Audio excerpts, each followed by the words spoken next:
গাড়িটা অ্যাক্সিডেন্ট করে এই জায়গাটা পুরো ফাঁকা হয়ে গেছে, অনেকটা ফাঁকা হয়ে গেছে। এটারে আমরা এখন ঠিক করব।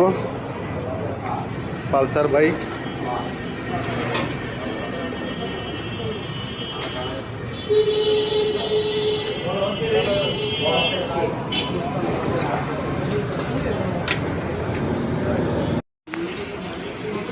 হেডলাইট খুলে নিচ্ছি। এই যে এখানে এই কানটা ভেঙে গেছে, এই কানটা, এখন এই কানটা আমরা মডিফাই করে দেব, নিচের কানটাও মডিফাই করে দেব। পালসারের মাথা পুরো অন্য সব ভালো আছে। এই যে আমরা ক্লাম করে দিছি, এখানে এখানে ক্লাম করে দিছি, নিচে সেট করে দিছি। ওকে, এই হেডলাইটটা পুরোপুরি ভালো আছে, এই কারণে এত কষ্ট করেও ভালো করলাম, না হলে 2300 টাকার মতন চলে যেত। এখন ঠিক করে দিছি, দেখেন ক্লাম করে ঠিক করে দিলাম, এখন সেট করে দেবো।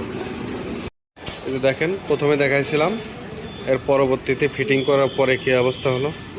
এখন সুন্দর হয়ে গেছে, এখানে কোনো ফাঁকা নেই, যেটুক কোম্পানির থেকে থাকে সেটুকুও আছে, অতিরিক্ত কোনো বাড়তি কোনো ফাঁকা নেই। ধন্যবাদ। এরকম ছোট ছোট ভিডিও দেখার জন্য অনুরোধ রইল, আপনারা দেখবেন, কমেন্ট করবেন, জানাবেন মতামত। হেডলাইটটা কমপ্লিট হয়ে গেছে।